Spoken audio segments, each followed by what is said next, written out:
शंकर महादेव धाम की महिमा का जितना गुणगान किया जाए उतना कम है। अक्सर आपने लोगों से ये कहते सुना ही होगा कि जाको राखे साईया मार सके न कोई।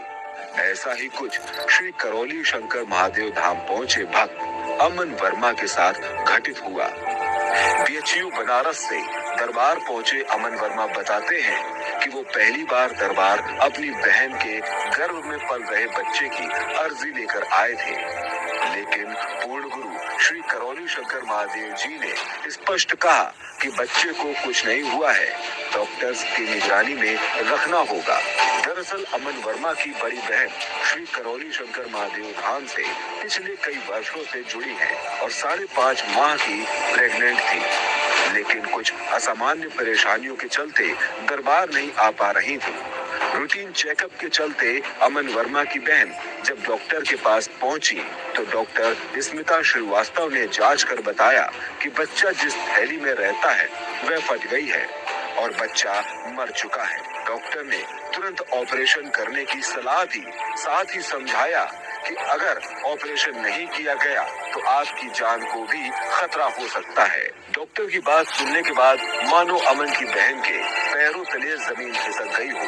बेसुध अमन की बहन ने अस्पताल में ही माँ बाबा का ध्यान कर उनसे प्रार्थना की। ऑपरेशन थिएटर में ले जाने के बाद डॉक्टर स्मिता श्रीवास्तव ने दोबारा जांच करने के बारे में सोचा, जो कि असंभव कार्य था, क्योंकि लगभग सभी मामलों में डॉक्टर्स ओटी में पेशेंट को ले जाने के बाद कोई जांच नहीं करते हैं, सीधे ऑपरेशन कर दिया करते हैं। अमन वर्मा की बहन की प्रार्थना को स्वीकार करते हुए माँ बाबा ने कृपा की और पूर्ण गुरु श्री करौली शंकर महादेव जी का वचन ही था जो हकीकत बनकर सामने आया। गुरुदेव जी, मैंने दूसरे डीएनए के लिए वनडे किया है, इसमें मैंने अपनी जी बाबा जी और उनके घर में पल रहे छोटे से बच्चे के लिए जो 5.5 महीने की प्रेग्नेंट है। जी बाबा जी। बाबा जी, अभी मैं सडनली उनको 11 तारीख को एडमिट कराना पड़ा और वहाँ पे जाने के बाद पता चला कि डॉक्टर बोल रही है कि इनके जो पानी की थैली होती है वो फट गया है और बच्चे को एबॉर्ट करना पड़ेगा। तो मेरी बहन ने बाबा से विनती की और माता से विनती की, तो उन्होंने बोला, जब ओटी में जाते वक्त डॉक्टर ने बोला कि बाबा ये क्या हो गया। बच्चा सूख रहा था और विकास नहीं हो रहा था, लटक रहा था बाहर की ओर। जी बाबा जी, उन्होंने बोला था यूट्रस थोड़ा सा ओपन हो चुका है। तो बाबा जी सुनिए, तो उसके बाद क्या हुआ कि डॉक्टर बोला कि इनको एबॉर्ट करना पड़ेगा, लेकिन मेरी बहन ने पहले बाबा से विनती की, माता से विनती की, तो जब डॉक्टर ओटी में ले गए उनको, तो डॉक्टर खुद बोल रही है ये क्या हो गया, कौन सा चमत्कार हो गया, बच्चा तो अभी भी जिंदा है।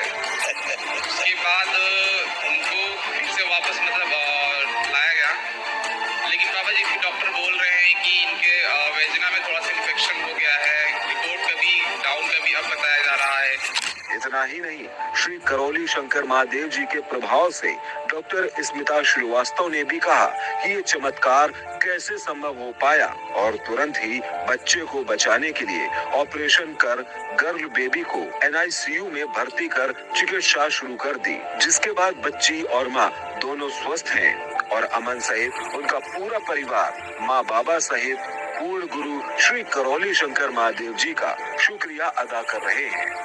दरबार में आने की वजह तो काफी है और काफी अच्छी है। सबसे पहले बताना चाहता हूँ कि मेरी सबसे बड़ी बहन सबसे पहले यहाँ पे आई थी 30 अप्रैल 2023 को। उन्होंने आके पहला वनडे किया और वो दरबार की वीडियो 10 दिन पहले से देख रही थी, क्योंकि उनके बेटे की आईज में कीमोसिस हो गया था। तो मात्र वीडियो देखने से ही उनका आंखें ठीक हो गई, तो उन्होंने 10 दिन के अंदर डिसीजन लिया कि हम यहाँ आके वनडे करेंगे।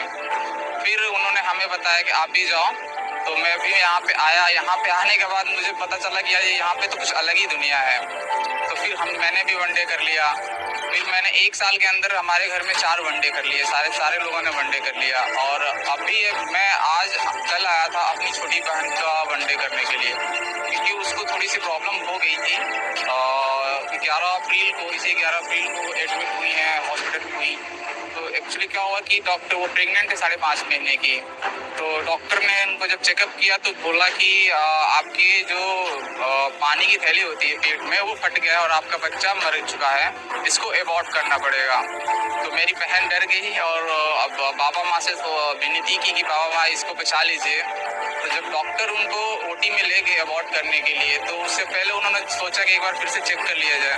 जब उन्होंने चेक किया तो डॉक्टर इतनी ज़्यादा मतलब अचंभित हो गए, बोली ये चमत्कार हो कैसे गया कि बच्चा जिंदा दिख रहा है अभी। तो फिर वहाँ से उनको हॉस्पिटल ओटी से बाहर निकाला गया और हॉस्पिटल में फिर से जो बाकी ट्रीटमेंट चल रही हैं उनको दिया जा रहा है।